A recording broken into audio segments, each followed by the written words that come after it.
अस्सलामुअलैकुम। आज बहुत ही स्पेशल रेसिपी आलू की कढ़ाई की रेसिपी यकीन के साथ गारंटी के साथ कह रही हूँ कि ये रेसिपी अभी तक आपने ट्राई बिल्कुल भी नहीं की होगी।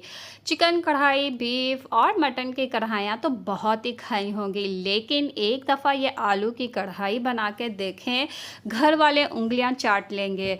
रेसिपी पसंद आती है लाइक और चैनल का सब्सक्राइब करना बिल्कुल भी मत भूलिएगा। तो चले रेसिपी शुरू कर लेते हैं। एक कढ़ाई में आधा कप तेल ले लेंगे और तेल को हल्का सा गर्म होने देंगे। आधा किलो आलू को आपने इस तरह से क्यूब्स के शेप में कट कर लेना है। आलू को तेल में डाल देंगे। अब इसमें थोड़ा सा नमक डालेंगे क्योंकि आगे एक चीज़ डालेंगे उसमें भी नमक होगा। अब आंच को दरमियानी कर देंगे। दरमियानी आंच पर आलू को तेल के साथ फ्राई करेंगे। यहाँ तक फ्राई करेंगे कि ये देखिए आलू पे जो है हल्का सा गोल्डन कलर आना शुरू हो जाए। अब इसमें 1 चाय का चम्मच सफ़ेद ज़ीरा डाल देंगे और 1 खाने का चम्मच अदरक लहसुन का पेस्ट डाल देंगे। अब इसमें हरी मिर्चें डालेंगे। 3 साबुत हरी मिर्चें ली है और 2 हरी मिर्चों को बारीक बारीक चॉप कर लिया है। हरी मिर्चें डालने के बाद दरमियानी आंच पर इसी तरह चम्मच हिलाते हुए आपको फ्राई करना है 3 मिनट के लिए। 3 मिनट के बाद आपने इसमें धनिया साबुत कुटा और भुना हुआ धनिया 1 खाने का चम्मच डालना है। 1 चाय का चम्मच सफ़ेद ज़ीरा भुना हुआ पिसा हुआ डालना है।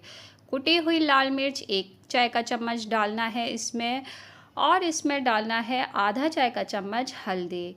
1 चाय का चम्मच पिसी हुई लाल मिर्चों का डाल देंगे। और अब वो चीज़ आ गई जिसमें मैंने कहा था कि नमक कम डालना है। चिकन पाउडर 1 खाने का चम्मच, इसमें ऑलरेडी नमक होता है तो शुरू में बहुत ही एहतियात के साथ नमक डालिए।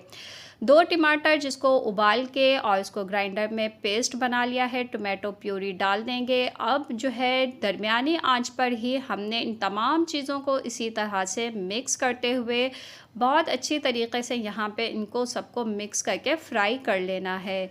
अच्छी तरीके से जब फ्राई हो जाए 3 से 4 मिनट के बाद इसमें आधा कप पानी डाल देंगे और मिक्स कर लेंगे। आंच को अब कम कर दीजिए और जो है अब इसमें दही डाल देंगे। आंच को कम करके दही डालिएगा वरना फट जाएगा।